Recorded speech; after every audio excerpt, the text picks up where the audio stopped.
명성교회에서 있었고요.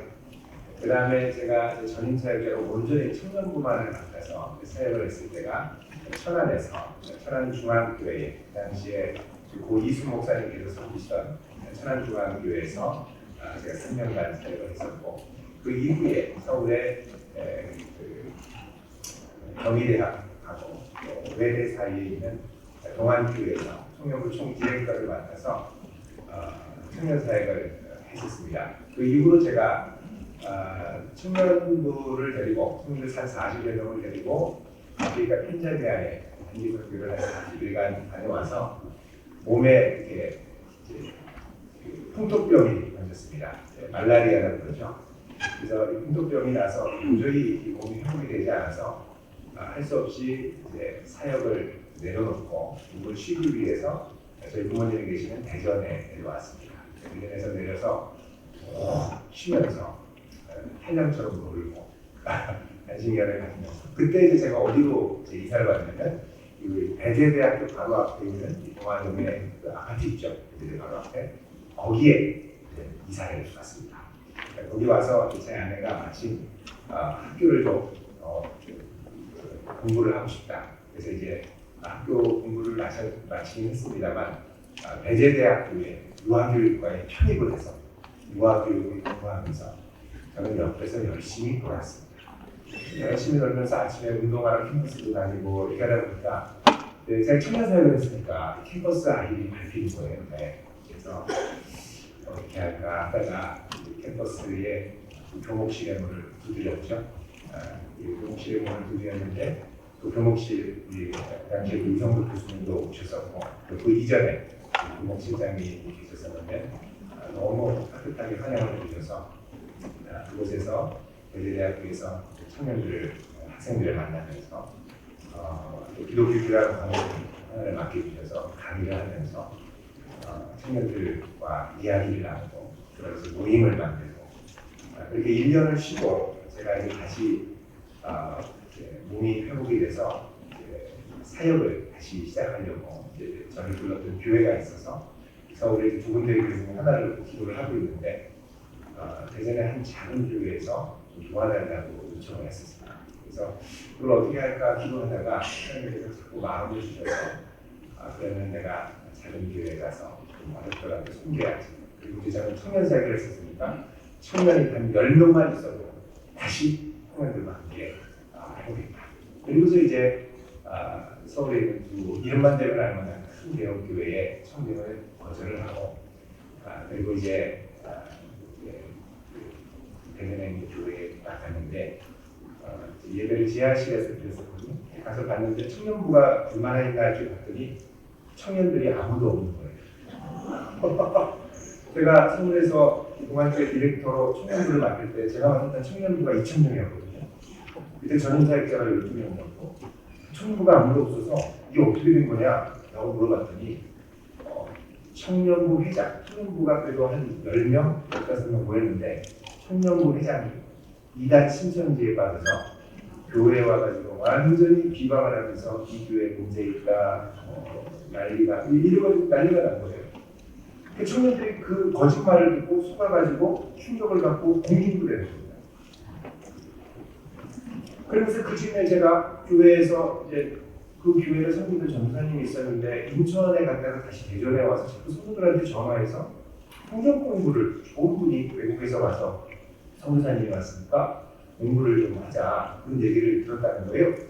그래서 자꾸 얘기를 하는데 이상한 거죠. 제가 오후에 설교 제목을 바이블 백신, 코로나 백신만 맞지 말고 바이블 백신도 맞아야 돼요. 그래서 바이블 백신, 그래서 이단 신천지가 가르치는 내용을 쭉 설명을 했거든요. 성도들의 눈이 커지는 겁니다. 여러분 충청도는 반응을 안 합니다. 반응 대신 눈이 커지죠. 눈으로 봐요. 그러다가 진짜 충격받으면 한마디 하십니다. 뭐요? 그렇게 끝나는 거예요. 근데 제가 얼굴을 딱 봤더니 이게 뭐요? 하기 전까지 가는 거죠. 그래서 이게 문제가 심하다. 제가 혹시 이런 성경 공부하시는 분들 손 들어보세요.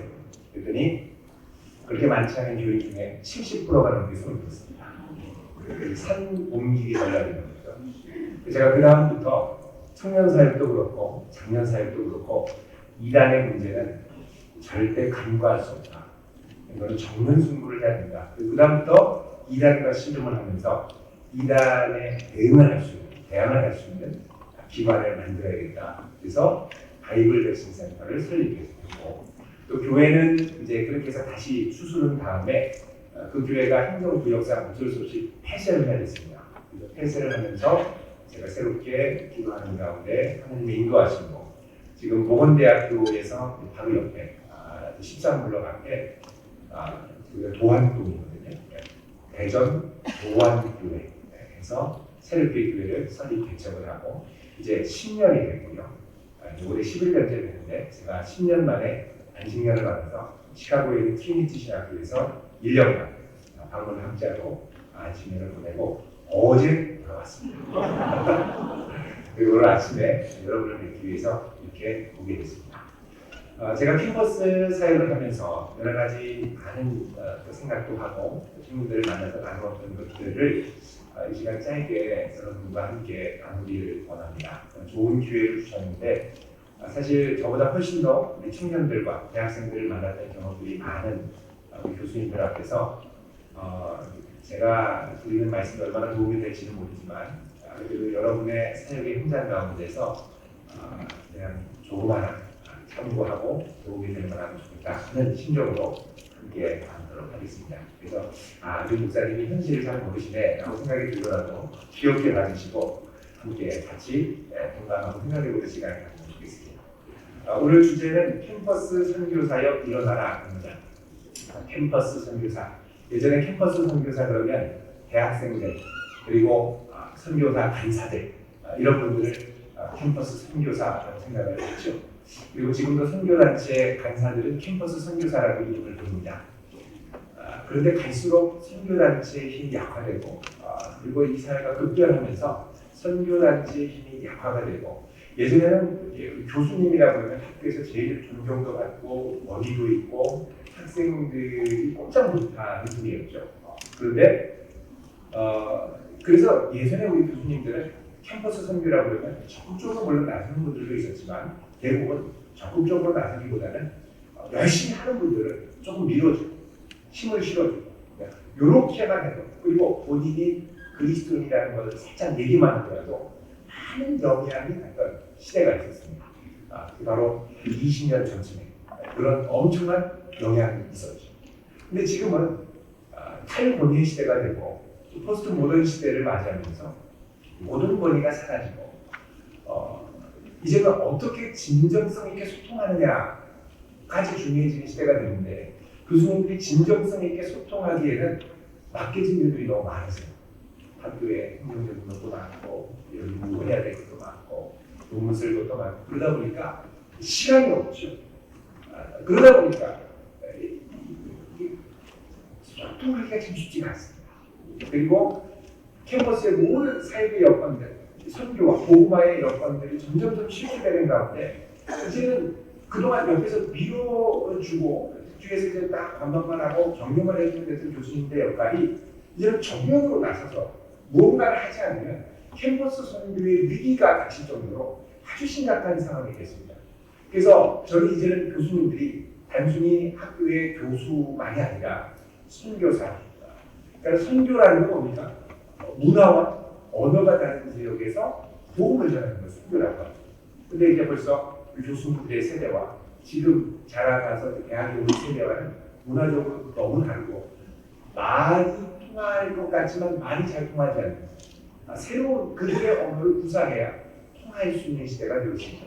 그렇기 때문에 한 분 한 분, 특히 적어도 이 자리에 오신 분들은 캠퍼스의 복음화와 복음 전도를 위한 열정이기 때문에 이곳에 오셨다고 저는 생각을 합니다. 그리고 이곳에 오셨다는 것 자체가 저는 너무 귀하고 소망이 있다고 생각을 합니다. 그렇기 때문에 우리가 그러면 단순히 이제 기독 교수로서의 정체성만이 아니라 선교사, 젊은이들을 선교할 때 제일 큰 여전히 그래도 권위와 영향력과 또 이제 역량을 가지신 분들은 사실 교수님입니다. 다른 선교 단체들, 다른 여러 캠퍼스 선교를 담당하는 지역교와 이런 분들이 있지만 사실은 캠퍼스의 교수님들이 움직이지 않고 이제는 캠퍼스 선교 자체가 거의 불가능해졌죠.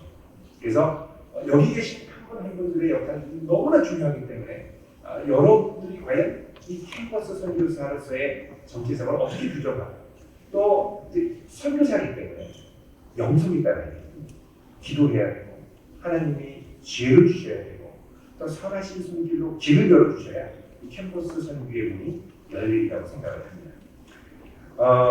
과거를 보시면 사실 캠퍼스 선교에 황금기가 있었습니다. 캠퍼스의 한쪽에서는 막걸리를 마시면서 막걸리 냄새가 질펀하게 나도 다른 한쪽에서는 통기타를 치며 가서 제자 사모라를 노래 불렀던 시절이 있었습니다. 너무 좋았죠. 그리고 막 믿는 대학생들이 와서 교수님들한테 캠퍼스 모임 하려고 하는데 사인 해주세요. 교수님 사인만 해주면 되거든요. 근데 지금은 아니에요. 그게 아니에요. 너무나도 다양한 변화들입니다. 가장 큰 변화는 사실 인구의 감소라고 할 수 있습니다. 여러분 학교에서 너무 많이 들으셔서 이제 나 이런 거 보기도 싫다 하실 텐데 제가 죄송하지만 좀 보기 싫은 통계를 가지고 왔습니다. 대충 아시겠죠? 입학 연령 인구가 점점 줄고 학교의 입학 정원들도 줄고 모든 것이 줄어드는 시대가 되고 또 지역적으로도 보시면 이제 학생들이 계속해서 줄어들고 있습니다. 거의 한 20년 만에 앞으로 반토막이라는 시대가 오겠죠. 그리고 이 전국에 있는 시도에 있는 학생들이 이제 줄어들기 시작하는데 대전이 제일 심하고 서울도 많이 줄어들고 광주, 부산 대부분의 주요 도시, 시도 도시들이 많이 줄어들고 있는 시대가 되었습니다. 그러니까 그만큼 교수님들이 학생들을 이제 확보해야 되는 이 스트레스와 경쟁이 많이 있는 거죠. 그러니까 저는 사실 이게 단순한 통계가 아니라 이 통계 배후에 있는 감정들을 보자는 겁니다. 학생들이 느끼는 정서, 그리고 이것을 대면하는 교수님들의 정서, 그 마음. 근데 이제 이 마음들이 이제 움직이는 이 역동을 보면 사실 두려움이 크거든요. 군대에 갔다 오는 아이들이 이제 3분의 1 토막이 난다고 하니까 이거는 말할 수도 없는 거죠. 게다가 우리 졸업한 학생들을 보면요, 다음 넘겨주시면 잘 안 되는데요. 컴퓨터를 대학생들의 55%가 졸업을 유예하겠다. 그리고 57%가 구직 활동 중이다. 그러니까 취업을 시키는 것도 너무너무 어려워지는 상황이 되는 겁니다. 그리고 신규 대졸자들이 취업률이 점점 올라가고 있고 그런 가운데 서울 경기에 계신 분들이야 괜찮을 수 있지만 이 지역에서 느끼는 이 박탈감, 이 수도권 인구 비율이 아주 50%가 넘어가면 안 되는데 이제 몇 년 전부터 50%를 넘어가기 시작했죠. 청년들도 서울에 가야 살 길이 있다고 생각을 합니다. 심지어는 우리 신학 공부를 하는 전도사님들도 서울에 가야 살 길이 있다고 생각하는 분들이 계시는 거예요. 저희 교회에 이제 서울의 장신대에서 공부를 하기 위해서 대전에서 저희 교회 사역을 하시는 분들이 있는데 그렇게 많이 물어보는데요. 못하러 대전에 내려가는 서울에 있어야지. 그래서 제가 대전으로 내려오면서 기도할 때 제가 성민교 교회에서 목사님 이런 얘기를 했거든요. 양 목사, 왜 굳이 대전으로 내려가나? 서울에 있지. 몸도 너무 안 좋아서 이제 쉬어야 되겠습니다. 대전으로 내려가면 앞으로 다시는 못 올라올 거야. 그런 거예요. 그래서 제가 목사님, 예수님은 갈릴리에서부터 사역을 시작하겠습니다. 하나님의 역사는 갈릴리에서부터 시작하는 겁니다. 그리고 내려왔죠. 그래서 갈릴리에서 아주 재미있게 사역을 하고 있습니다. 그래서 이 청년들이 느끼는 이런 이 정서, 이런 이제 시대의 변화 가운데 비교가 많아지고요. 경쟁의식, 열등감, 외로움, 고립감, 그리고 이제 숨어버리는 어느 순간 사라지는 이런 것들이 많아집니다. 이런 것들을 우리가 좀 이해하고 공감해주면 좋은데 문제는 이 젊은 세대들이 정서가 그렇지 않다는 겁니다. 그리고 디지털 네이티브, 제가 캠퍼스 사역을 할 때 보면 이 처음으로 애플 아이폰이 나왔을 때 그리고 갤럭시가 나왔을 때 그 전과 후가 확 달라지는 것을 느꼈습니다. 그러니까 그 전까지는 학생들이 계속 캠퍼스에 막 돌아다니고 밤 늦게까지 캠퍼스 주변에 돌아다니고 했는데 스마트폰이 나오고 그 다음에부터 학생들이 저녁 되면 싹 사라졌어요. 너무 놀라운 사실이죠. 그리고 스스로 고립시키고요. 또 이제 컴퓨터 게임을, 그러니까 대학교 와서 장학금을 못 받으니까 내가 열심히 일해서 돈 벌겠다고 하면서 밤새도록 게임해가지고 게임머니 까는 친구를 봤습니다. 그리고 학교를 무단 출석을 안 해가지고 제가 연락을 해봤더니 왜 그래요 그랬더니 그 당시에 꽤 됐습니다. 동방신기가 해체됐대요. 그거 해체된 거랑 학교 안 나오는 거랑 무슨 상관이에요? 근데 학교 나오면 안 돼요. 너무 충격적인 거예요. 그러니까 이 친구들의 가치관과 세계관이 그만큼 바뀌고 있다는 거죠. 친구들이 서로 연결되는 방식도 달라집니다. SNS로 다 연결되다 보니까 이게 진정성 있는 소통이 되고 더 상대방에 대해서 아는 것 같지만 결국 어떻게 되느냐? 비교, 그리고 우울감, 열등감, 괴로움, 고립 이런 것들을 심화시키면서 전체적인 정서가 건강하지 못한 정서로 자꾸 가라앉게 되는 거죠.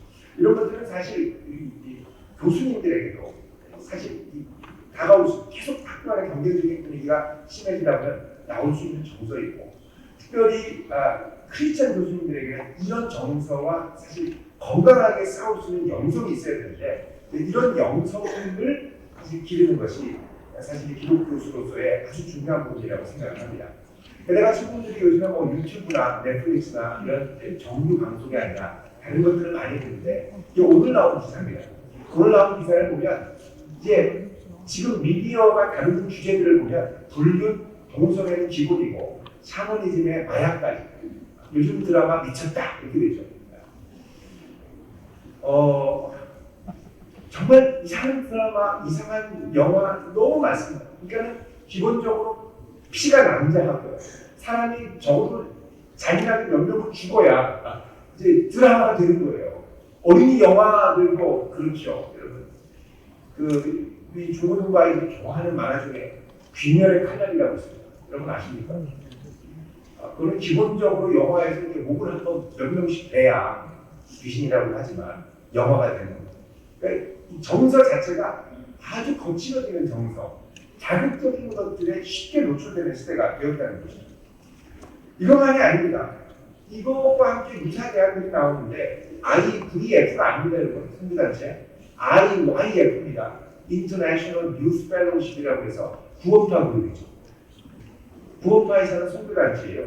이게 전 세계에 지금 너무 많이 퍼져 있고 남미에도 너무너무 심하게 이제 확장되고 있는데 이 구원파 활동들이 너무너무 많아지고 해외에서 한국에서 해외로 국제 우등사단도 보내고요.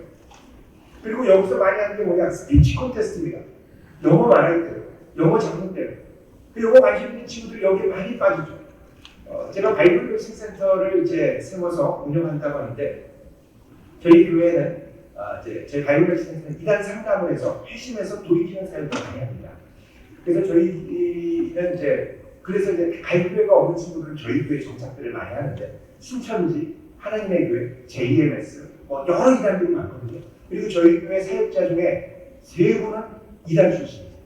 한 분은 신천지 16년 있었고 다른 한 분은 저쪽 경기도의 한 신천지 지파반을 작성하신 분이 있어요. 훌륭하신 분이죠. 그런 열정을 지고 여기서 사역을 하고 계신데 저희는 이단에 있다 보면 이단 이게 아니라 너무 반가워합니다.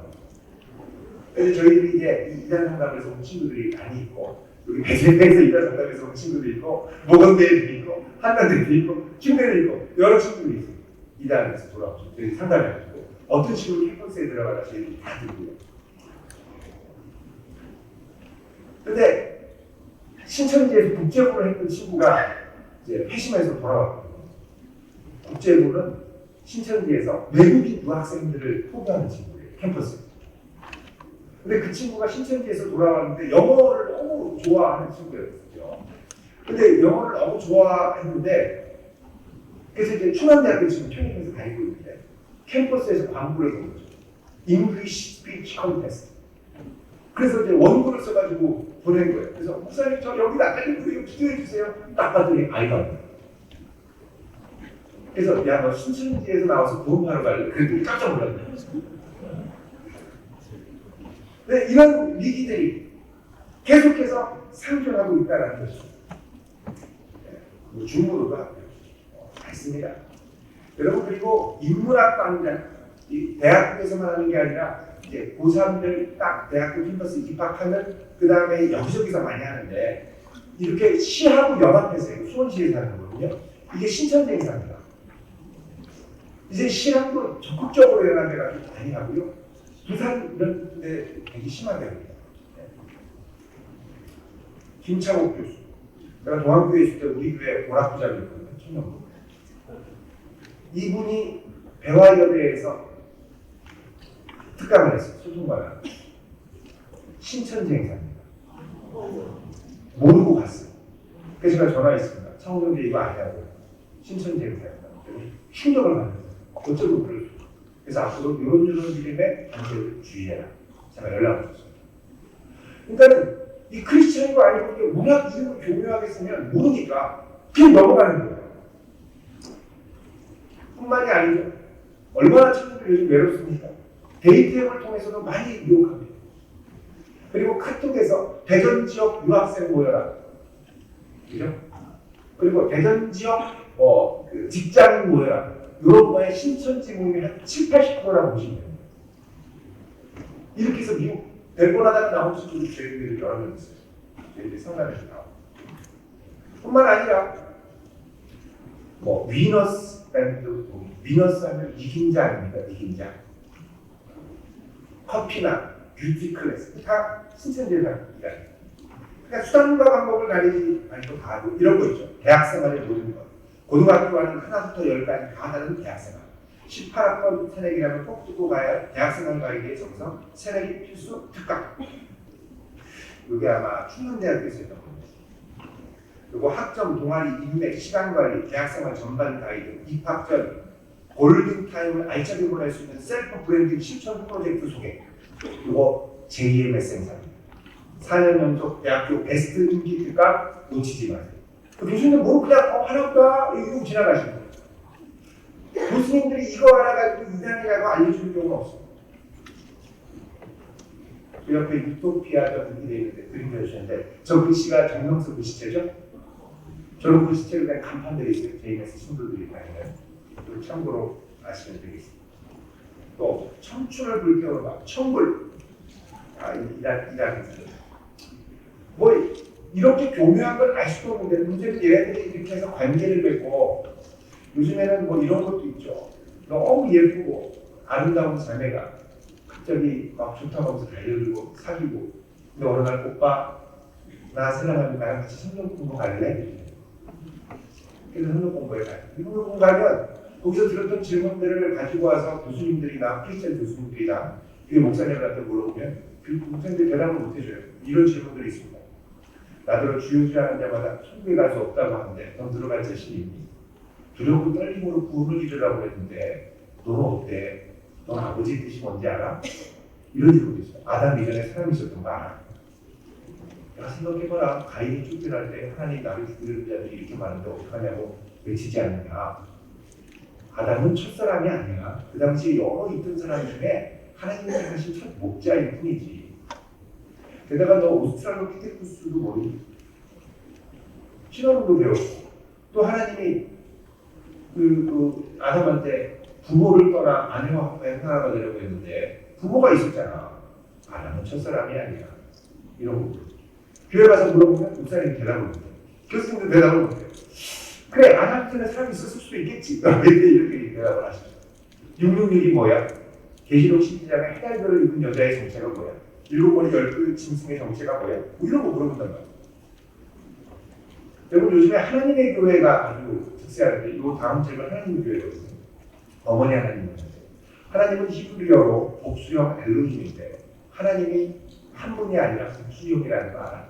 하나님의 형상을 따라서 카피를 한 게 아담과 하와라면 카피의 원본인 하나님도 메일과 피메일과 남성 하나님과 여성 하나님이 있어야죠. 이게 지금 프린스턴 대학에 지금 하나님에게 동아리가 생겼는데 아주 센세이션을 일으키고 있습니다. 미국의 하나님의 교회가 110개가 넘어요. 그리고 전 세계적으로 340만, 350만에 육박하고 있어서 전 세계적으로 아주 큰 위협이 되고 있습니다. 안식일에 대한 질문들이 구원에 대해서 이건 구원파들이 있는 질문들이고 이런 질문에 대해서 답을 갖고 있지 않을 때는 속수무책으로 그냥 그들의 논리에 넘어갈 수 있다는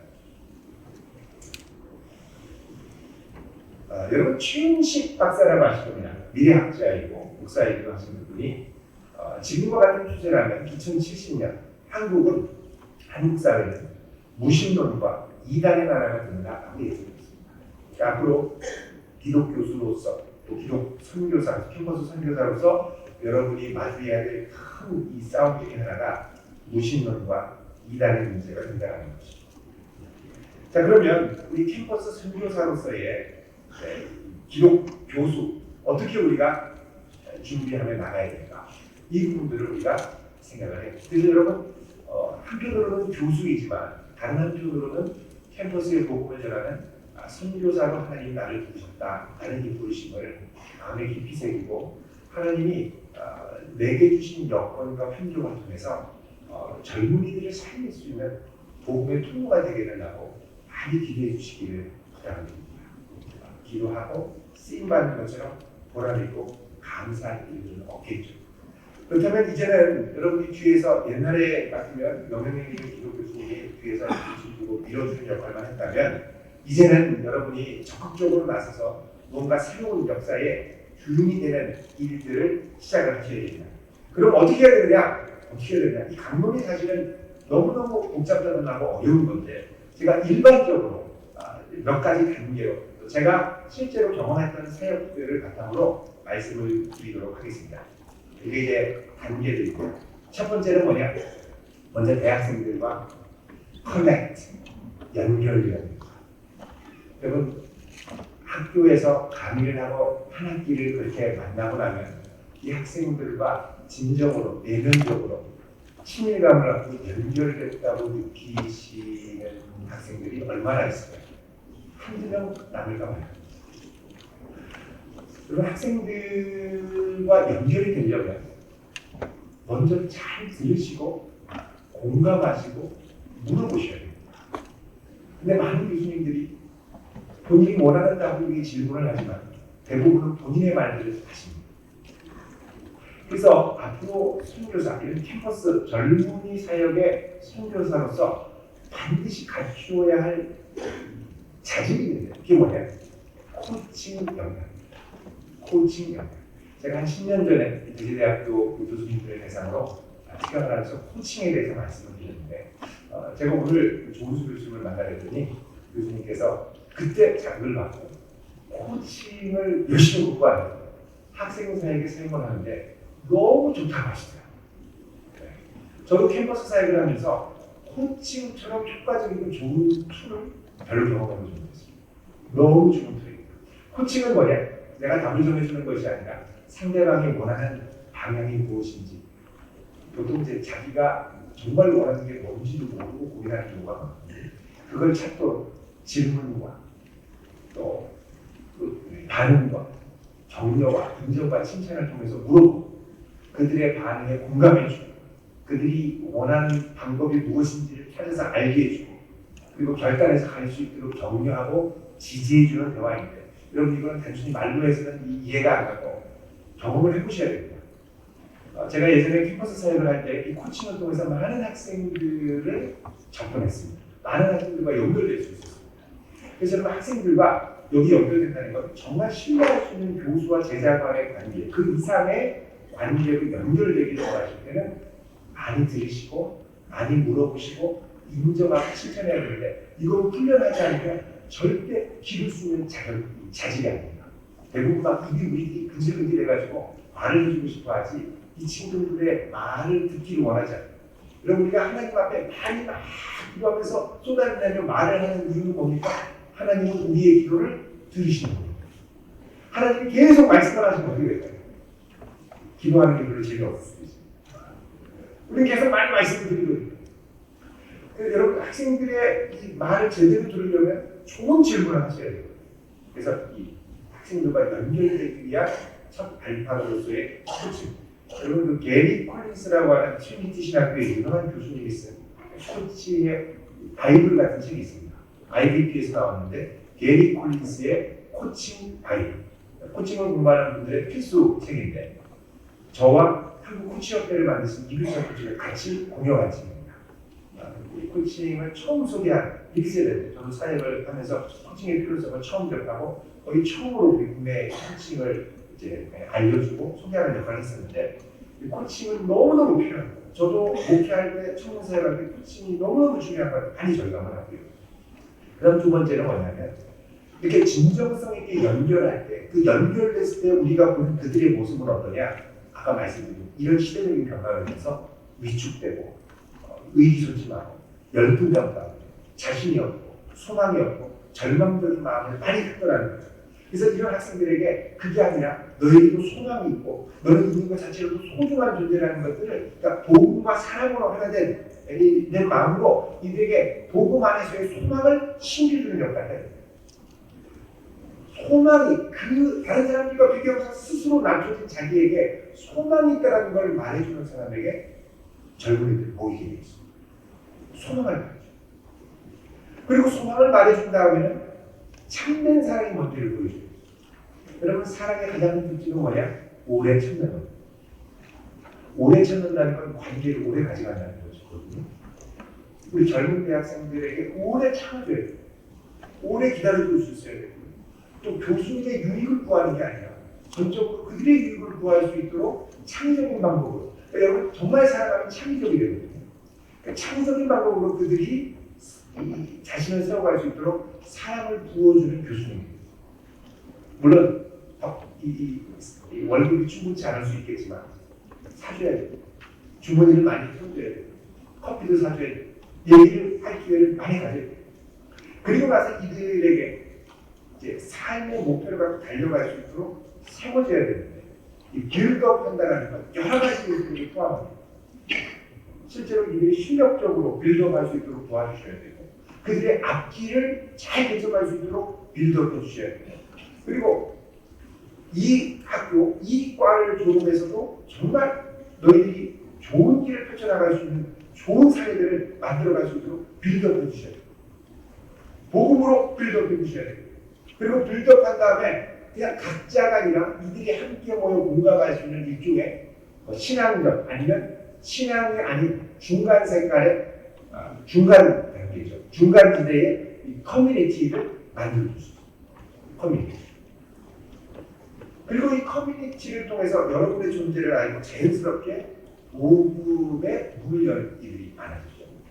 그리고 복음의 문을 열 때 어떻게 해요? 이들로 하여금 더 넓은 세상, 정말 바로 고아야 하나님 나라의 세상이 무엇인지를 월드 세계관을 같이 보여주고 이런 단계로 가야 되는데 제일 첫 단계가 뭐냐? 커넥트하는 거죠. 커넥트. 여러분 제가 아까 처음 말씀드릴 때 처음에 캠퍼스에 왔을 때 정말 왔을 때 청년들이 아무도 없다고 그랬잖아요. 그래서 제가 기도했습니다. 하나님 청년들이 아무도 없는데 청년들 복음은 전해야 되겠고 어떻게든 청년 사역을 하고 싶은데 어떻게 하면 좋을까요? 다음 화면을 넣어주실래요? 그랬더니 하나님께서 제 마음에 주시는 감동이 청년이 없으면 청년이 있는 곳으로 가라. 그래서 제가 청년이 어디가 있을까 고민하며 찾아보니까 걸어서 한 30분 정도 되는 곳에 한남대학교가 있었습니다. 한남대학교에 가서 교목실문을 가지고 제가 이런 청년 사역을 하고 이렇게 했었는데 제가 여기서 복음을 전하고 청년들과 접촉을 해야 되겠습니까? 교목실을 허락을 받았는데 교목실에서 그렇게 해라. 허락을 해주셔서 거기서 청년들을 만나겠습니다. 제가 열심히 하니까 학교 교목실에서 불쌍히 여기셔서 기독교 과목을 하나 맡아주면 어떻게 해요?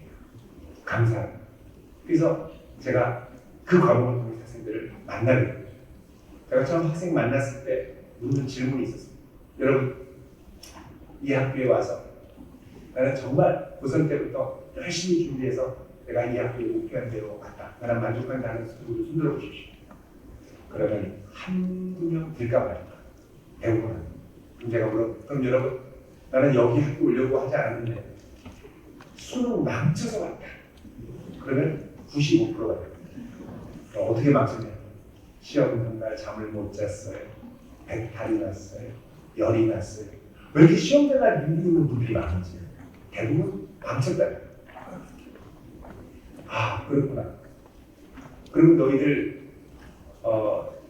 그렇게 해서 망쳤다고 왔는데 만약에 다시 너희들 고3으로 돌아간다 그러면 너에게 뭐라고 얘기해 줄지 생각하게 만드는 기회입니다.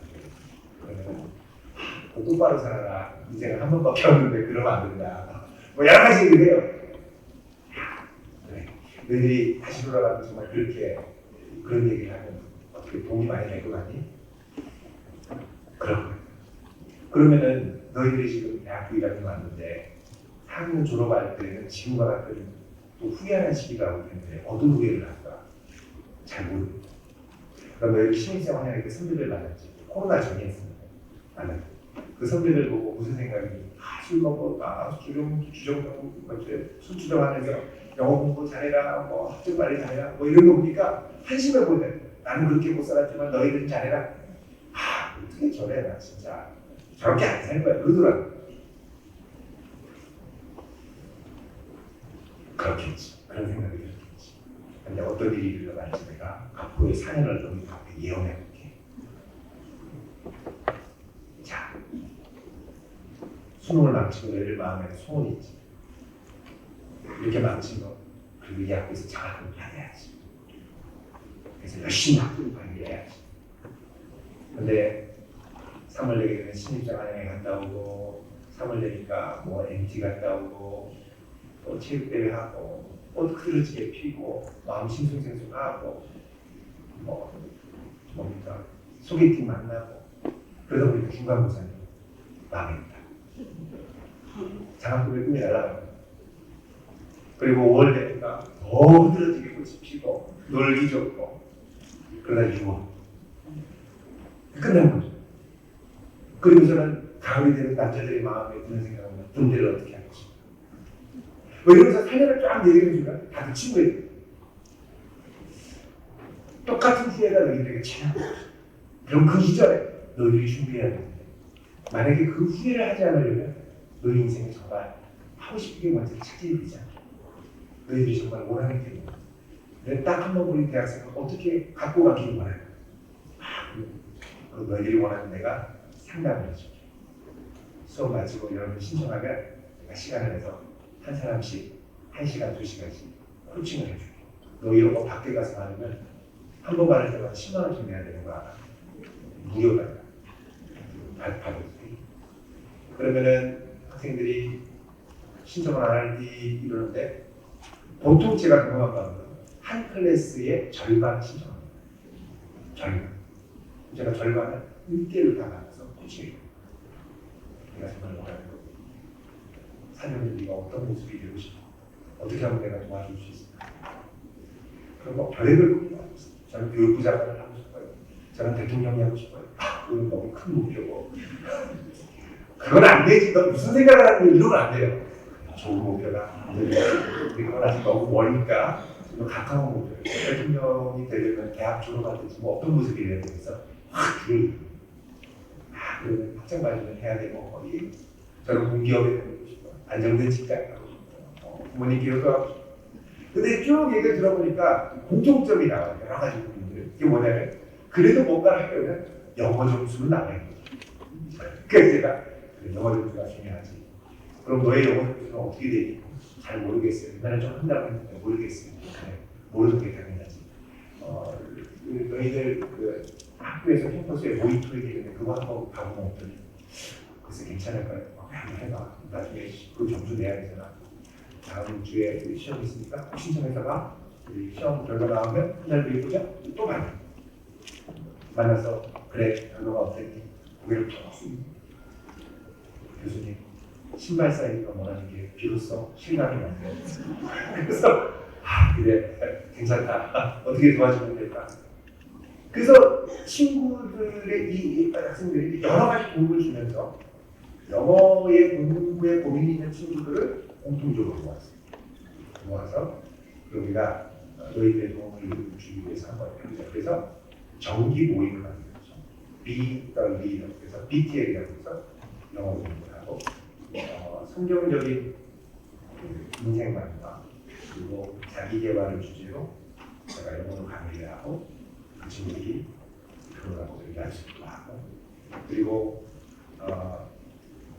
여름 방학이 되면 점수를 높이기 위해서 한 달간 집중해서 공부도 시키고 그리고 MT도 가고 그러니까 외국어 기타 선생님도 맡고 이러면서 캠퍼스 사역이 활발하게 되면서 한남대학교에 그 당시에 한 최고 많이 모였 한 75명까지 모였습니다. 아침 모임에 또 영어 원서 읽기 모임을 하고 그래서 한 30명 정도 다시 꾸준히 모였었고요. 그리고 제가 그런 사역을 배재대학교에서 이미 실험을 좀 했었습니다.